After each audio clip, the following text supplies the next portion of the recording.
Lagos State Governor Bola Tinubu has emerged presidential candidate of the ruling party, the All Progressives Congress (APC).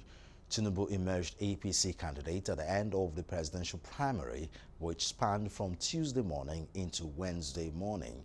He garnered 1,271 of the total votes to beat his major opponents, Vice President Yemi Osinbajo and former Rivers State Governor and Transport Minister Rotimi Amechi. About 2,322 delegates from across the country had stormed the Eagle Square, Abuja, to elect the flag bearer of the party ahead of the 2023 general elections.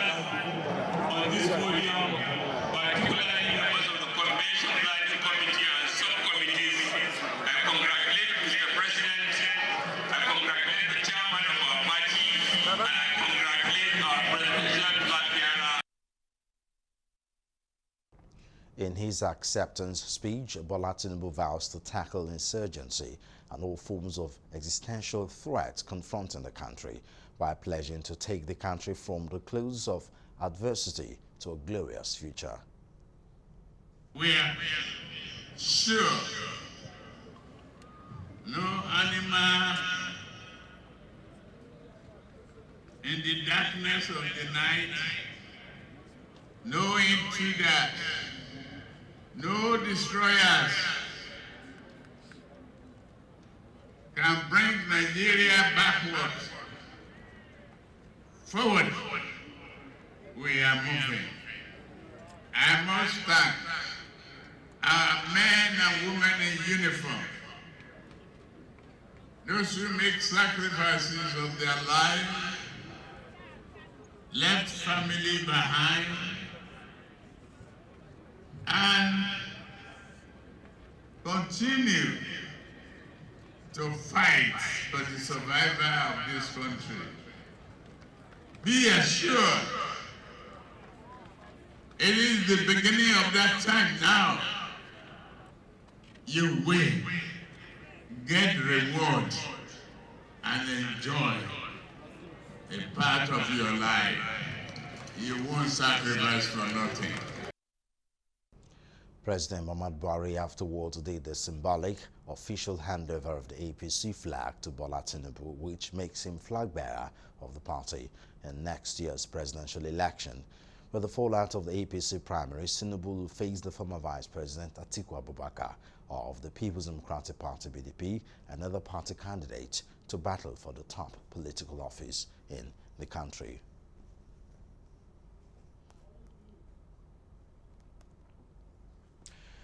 It is now time to have a chat with Achike Chude, a public affairs analyst. He is joining us via Zoom.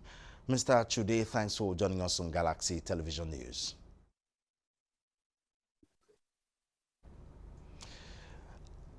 You watched the APC primaries, just like everyone else. What are your thoughts on what happened in that primaries? Well, look, to be fair, there were no surprises.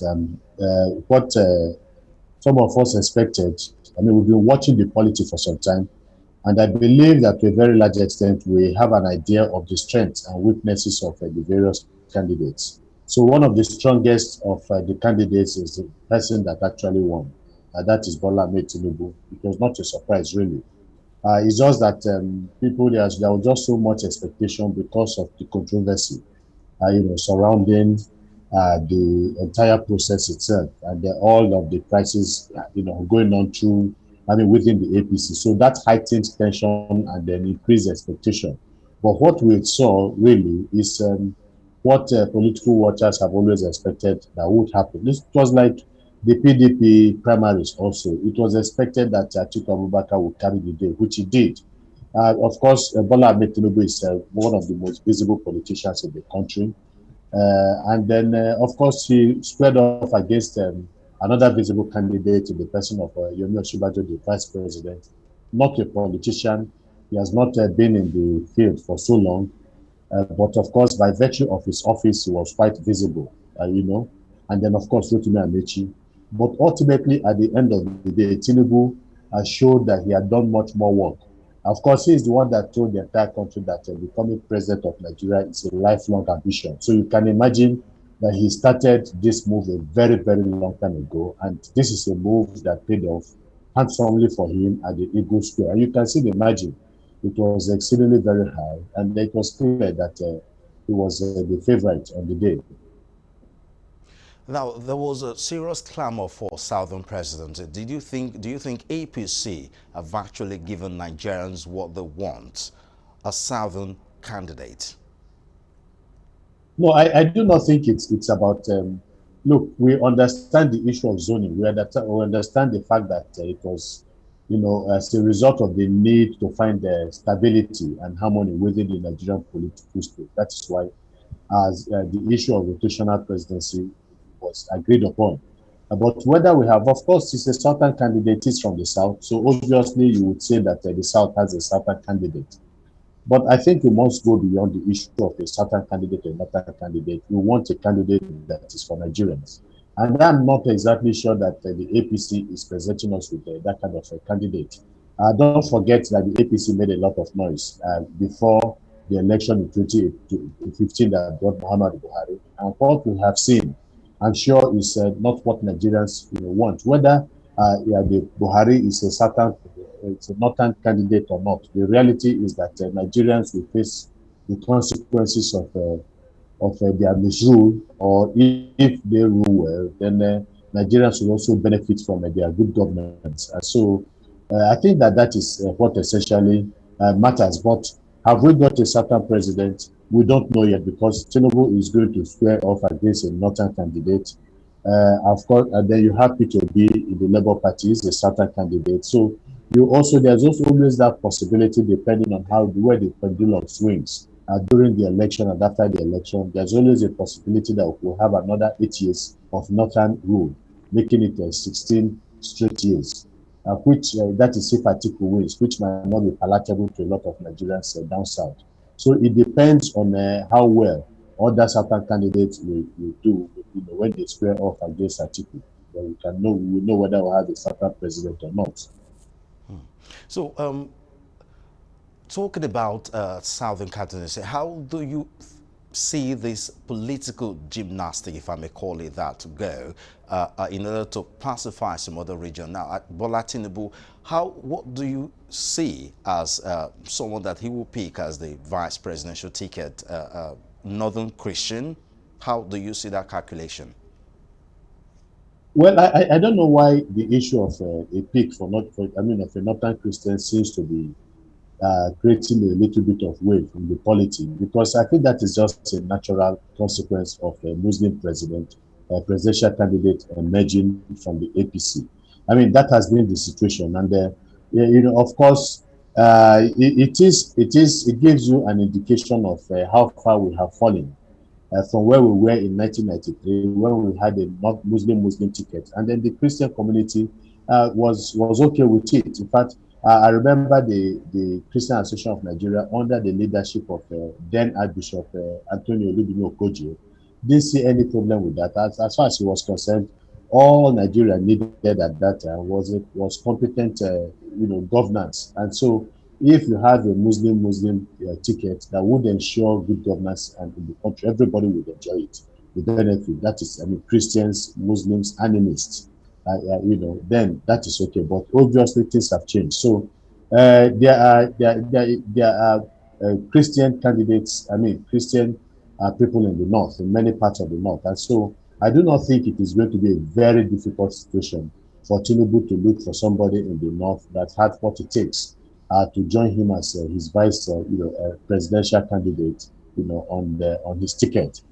So it is not. I think it is a given. It is the right thing to do. He also knows, because he himself, when he was talking in the State some time ago, he talked about how certain people within the party scuttled a Muslim ticket involving him and the President Muhammad Buhari, arguing that they are looking for stability for Nigeria, and that stability can only be guaranteed when you have a Muslim Christian, president and vice president. So he knows that that is the trend, and I hope he does not, rock the boat. I think that that is the way to go, and I think that I believe that the job of actually looking for a Christian candidate from the left has started. Tinubu will be shooting himself in the foot if he thinks that he can wangle a Muslim ticket again on the country. Nigeria is far too more divided at this particular point in time. Too much suspicion going on in the polity for people to be comfortable with Muslim tickets. Okay, thank you so much for your time, Mr. Chike today. Thank you for having time for us. It's a pleasure. Thank you very much. Yeah. Now, ahead of the 2023 general elections, the Independent National Electoral Commission (INEC) is seeking the collaboration of the Nigerian Air Force to ensure safety delivery of officials and election materials to the polling places. INEC Chairman Mahmood Yakubu, during a courtesy call on the Chief of Air Staff, air election cannot be handled by the Commission alone, hence the need for collaboration with every national marshal.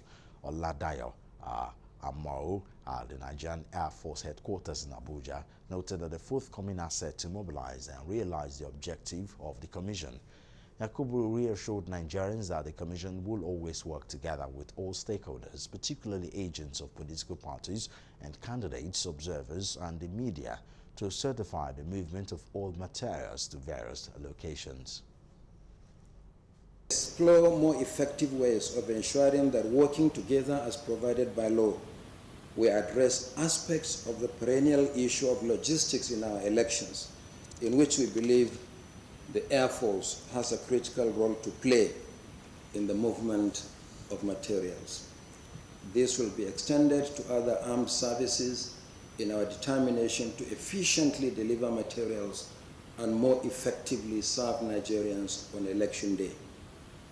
There is no time to waste. The 2023 general election is only 261 days from today.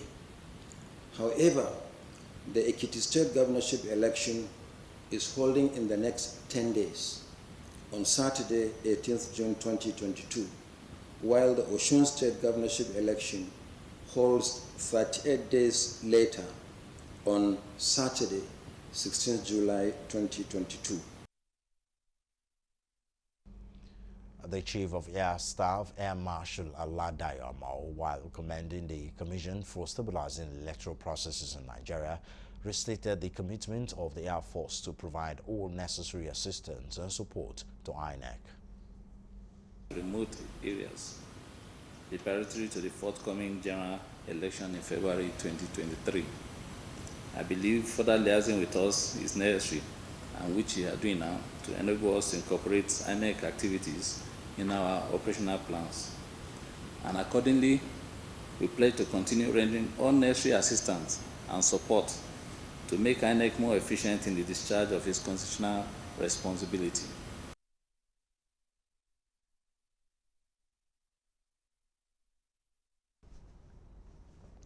The People's Democratic Party governorship candidate in Ogun State, Oladipupo Adebutu, has called on the members of his party to close ranks and work together for the success of party in the 2023 general elections. Adebutu made the call after his trip from Abuja, where he received the certificates of return as the authentic Ogun State governorship candidate of the party. He said receiving the certificate will put an end to all controversies that have enshrouded the party's candidacy in state. Accordingly, they would continue to reach out to all aggrieved aspirants so as to form a joint force and achieve a victory at the poll. We will continue to do an inclusive arrangement such that anybody that feels they have lost out in the process will be included, because the work at hand is going to be a very, very difficult one, and we are believing, God willing, we'll be able to get Ogun State out of the misrule of the APC. We promise to work with these party members to set Ogun people free from the yokes of bad governance. As it stands now, we have an incumbent government of misrule, and I answered you that, God willing, it will be not too difficult a task to sell our programs to the people of Ogun State. Is it insecurity we have to tell them about? It is obvious. Is it the fact that their living conditions have seriously deteriorated? It is a fact. Is it that their children are now jobless? It is a fact. Is it that they are now lacking infrastructure except for decorative main roads? It is a fact. Is it that their health services are non-existent?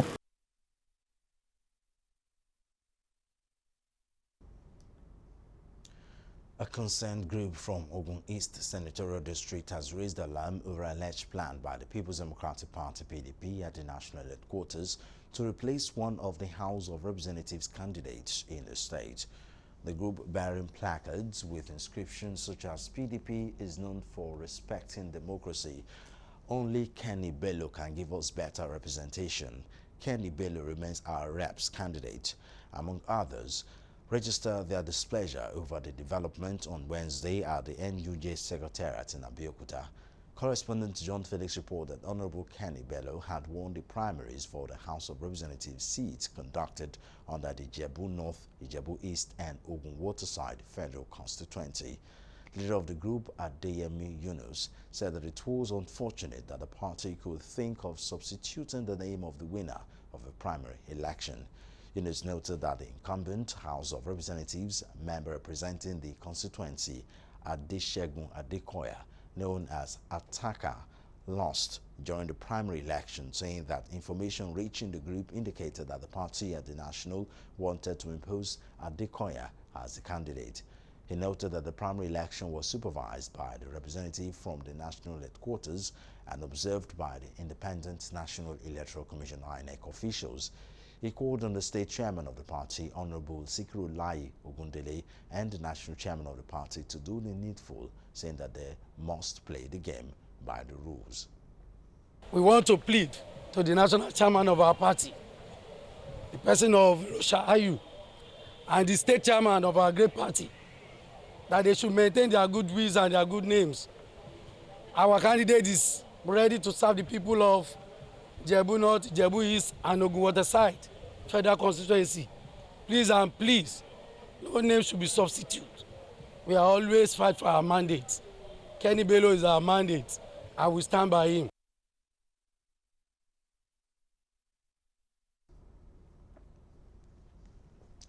Former member of the Ogun State House of Assembly who represented Ogun Waterside constituency, Honorable Adeyemi Harrison, has been elected the governorship candidate of African Action Congress (AAC) in Ogun State. Harrison, a two-term member of the House of Assembly, pulled 56 votes from the 60 accredited delegates to defeat his rival Oluwakemi Soye, who scored 2 votes.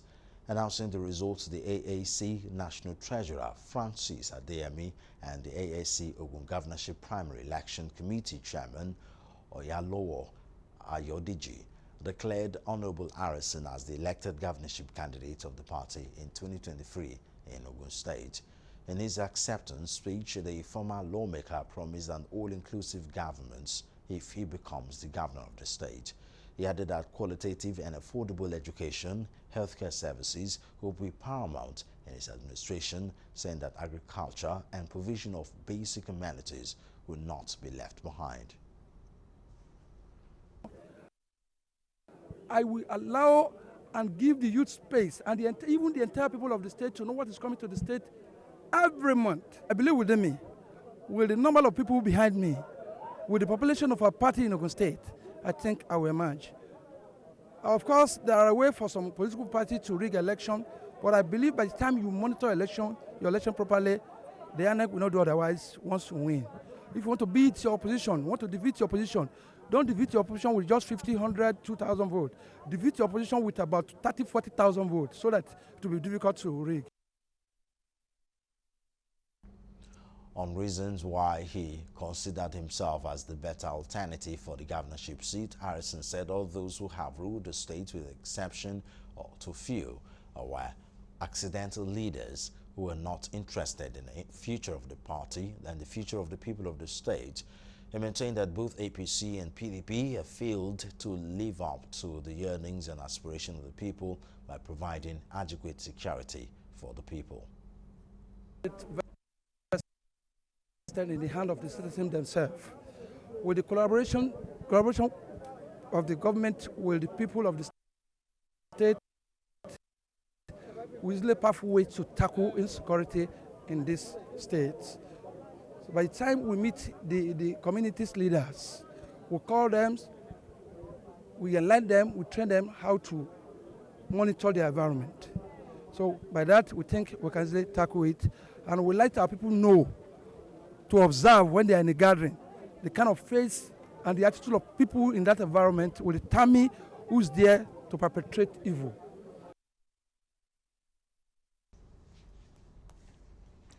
A public affairs analyst, Nuruddin Adigbenro, has said that Southeasterners have to decide their own fate in the elections.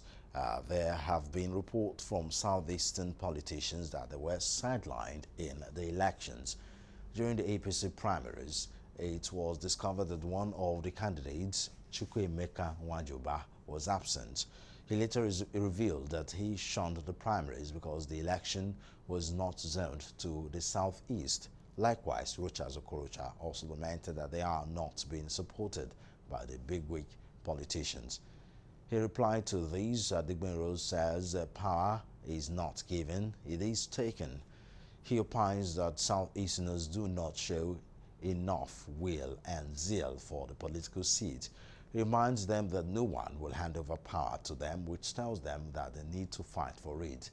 In an interview with Galaxy's winner Lubimi, presidential aspirant Christopher Imumolen also says the Southeast will need a lot of political will to drive enough attention to themselves.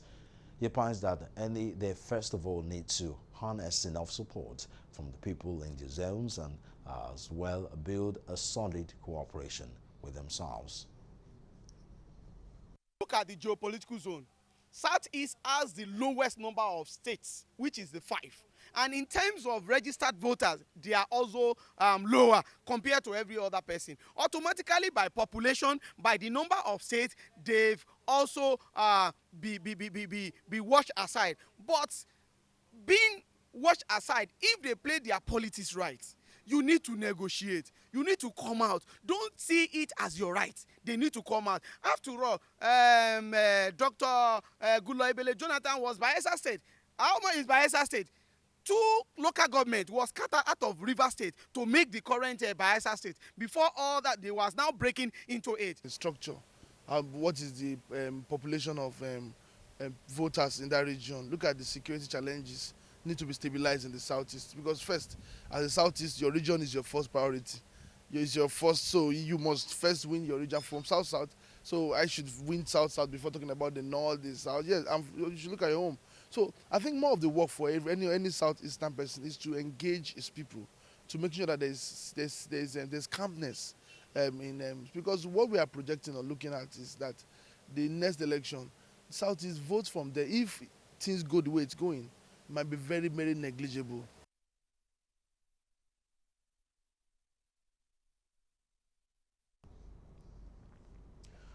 Oyo State Deputy Governor Ralph Olanio has congratulated his kinsman, Barrister Bayo Lawal, on his selection as the running mate of Governor Seyi Makinde at the 2023 election.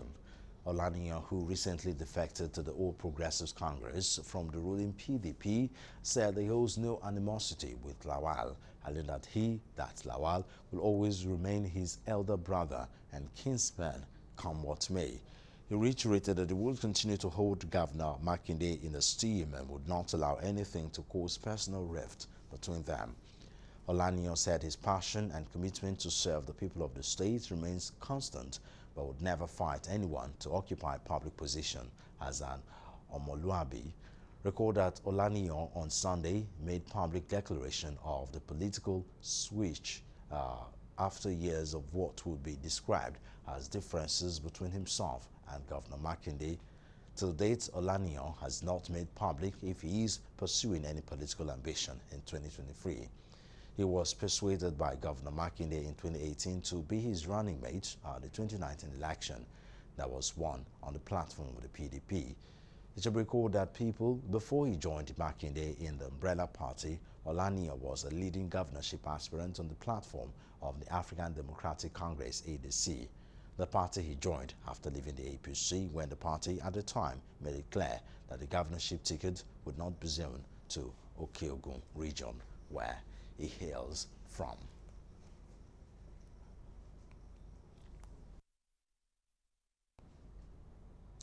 Still talking Oyo State, the government has renewed its commitment to rapid infrastructural development across the state towards enhancing socioeconomic development of the state. In line with these commitments, the government has approved partial opening of General Gas Akobo Bridge to ease traffic congestion in the axis. Correspondent Kunlojo reported that barring last-minute change, especially in favorable weather conditions, the General Gas Bridge and Akobo Road will be open to commuters by the end of June. The assurance was given by the site engineer in charge of the project, Olagunju Olalekan, Wednesday, when the bridge was temporarily opened for road users. Olagunju said the essence of the temporary opening of the bridge, especially during peak traffic hours and the axis, is to allow road users to commuters in the axis to have a feel of what they would be enjoying when the project is finally completed and delivered. Additionally, he said allowing the road to be used temporarily will also help the earthworks on the bridge have better vehicular compaction in addition to the compaction earlier done at the site with machines. Yeah, we want the commuters to experience what they are going to be experiencing after the completion of this project, one. Secondly, we open it in order for our earthworks to have a vehicular compaction. So that will still be an added advantage on the compaction we have used our machines to do.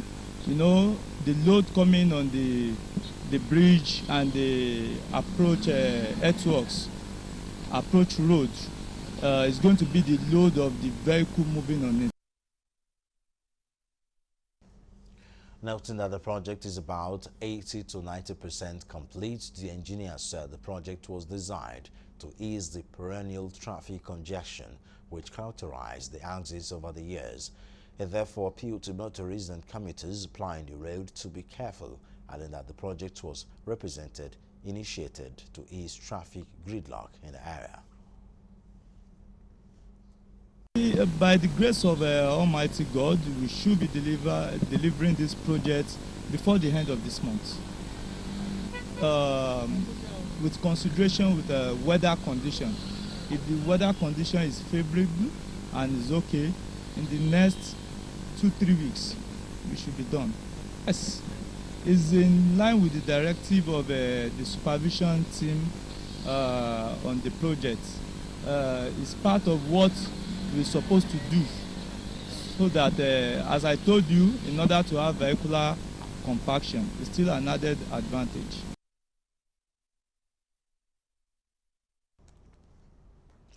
Chairman and Chief Executive of the National Drug Law Enforcement Agency, NDLEA, Mohammed Bubamara, has asked that the youth corps members undergo drug tests as they report for their mandatory one-year national service at the various orientation camps across the country as part of drug demand reduction effort at the Anti-Narcotic Agency.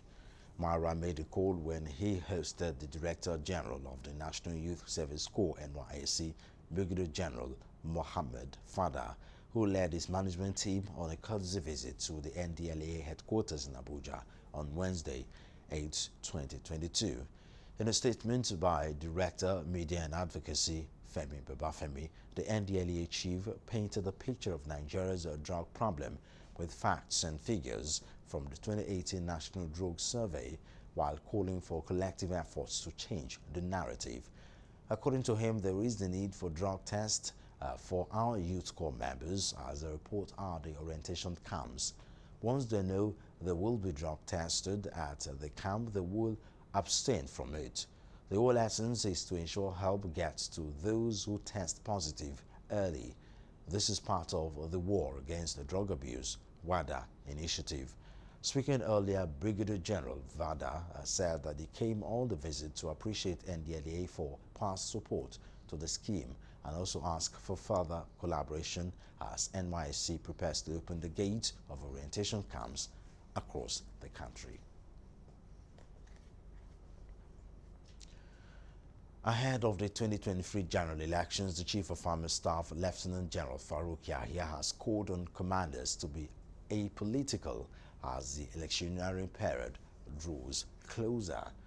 Lieutenant General Yahya stated this during the opening ceremony of a 3-day second senior command and leadership seminar organized by the 6th Division of the Nigerian Army in Port Harcourt. Yahya, represented by Major General Victor Ezugu, said he expects appropriate lines of communications between relevant security stakeholders to be established to facilitate cooperation during the planning, preparation, and execution of operations to aid civil authorities. On his part, the Chief of Training, Major General Abdul Salam Ibrahim, noted that non-kinetic line of operations is essential in tackling contemporary security challenges, adding that it is currently being reviewed to provide the Nigerian Army with the impetus needed to meet its constitutional mandate. Also speaking, the General Officer Commanding GOC of 6th Division of Nigerian Army, Port Harcourt, Major General Olufemi Oloyede, expressed confidence that the workshop will drive the vision and philosophy of the Chief of Army Staff. Unless the perception of citizens on what governance and government should be changes, the issue of poor leadership, corruption in Nigeria will subsist.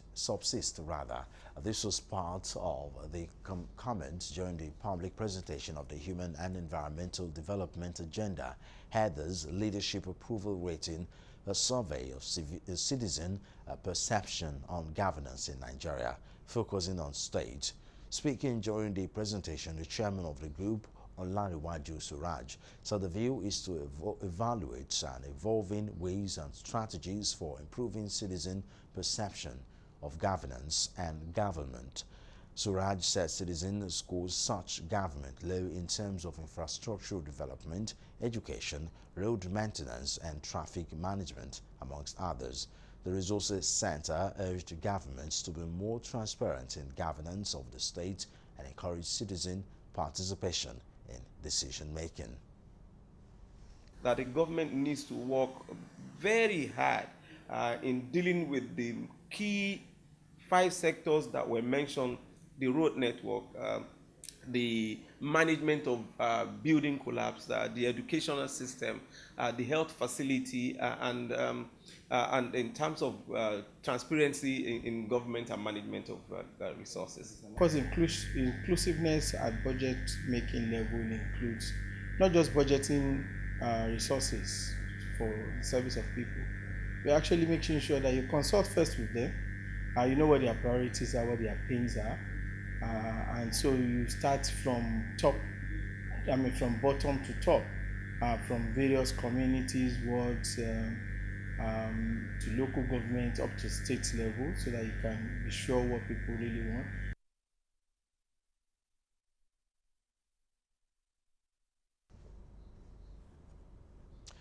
Oyo State government has cautioned residents against illegal felling of trees across the state, saying such acts constitute a serious danger for the environment.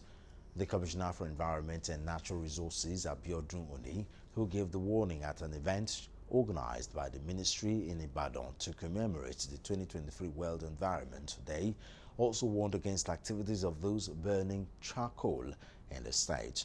Correspondent Kunle Ojo reported that the commissioner, who decried the increasing level of pollution and the attendant effects of global warming, noted that unless critical and crucial steps are taken, the humanity is in danger of environmental pollution.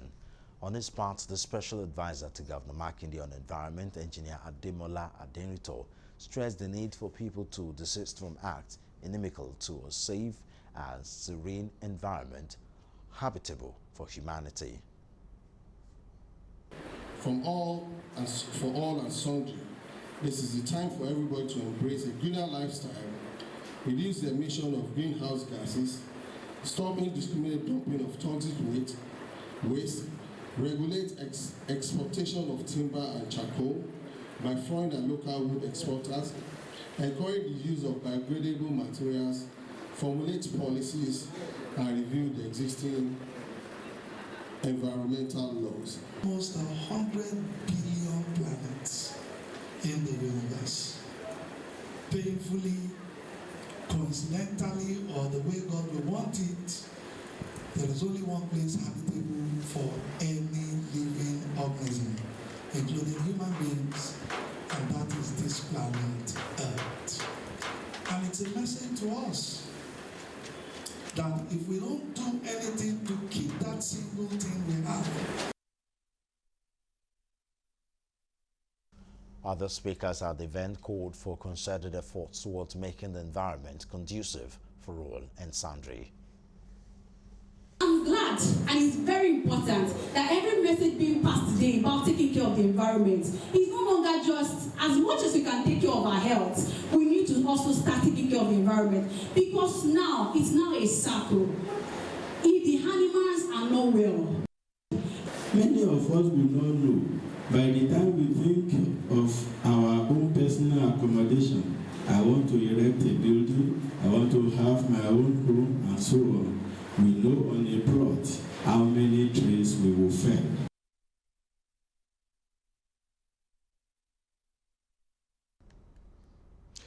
It is time to link up with our international desk for more news.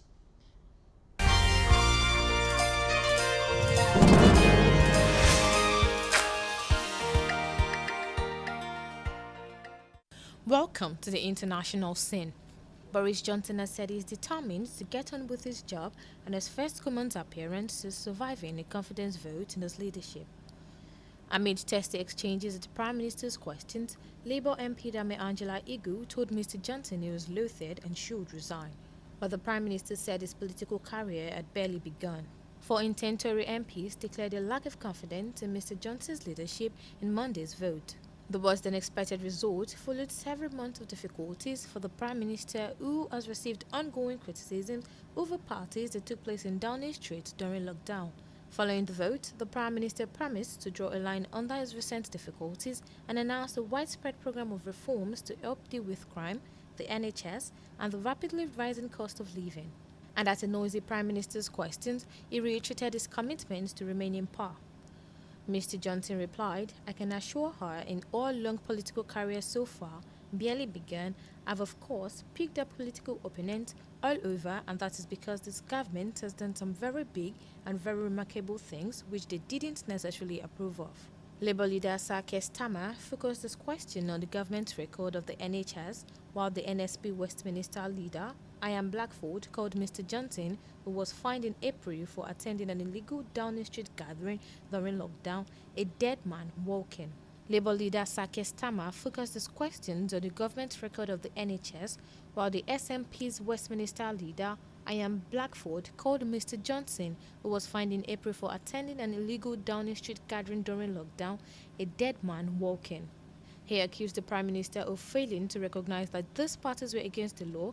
It is that signal that rules don't apply to him in the way they do for everyone else. King Philip has handed over to the Democratic Republic of Congo the first of some 84,000 artifacts looted during the colonial era that Belgium has agreed to return. It is a mask called Kakungu that was previously executed at Belgium's Royal Museum for Central Africa. King Philip and Queen Mathilde are on a visit to DR Congo at the invitation of President Félix Tshisekedi. Belgium's colonial record in DR Congo was one of the most brutal in Africa. The newly returned mask was used during healing ceremonies by the Suku community from the southwest of the country. It was bought by an art dealer 70 years ago before being exhibited at the Belgium Museum. King Philip said the object was on indefinite loan to DR Congo. Many more artifacts are to be returned from the Royal Museum for Central Africa, nearly 70% of whose art objects were seized during the colonial period. After the handover, an agreement was signed to open cultural collaboration between DR Congo's National Museum and the Royal Museum for Central Africa, but the details have not been made public. King Philip's aunt, Princess Esmeralda, told reporters it was right that the looted objects were returned. Millions of Congolese suffered acts of cruelty under colonization, particularly during the reign of King Leopold II, who owned the Congo Free State as his personal property. In 2020, King Philip wrote to President Tshisekedi on the 60th anniversary of the country's independence, expressing his deepest regrets for the colonial abuses committed under his ancestors. But Princess Esmeralda said more was needed. I feel that probably the apologies should be coming soon.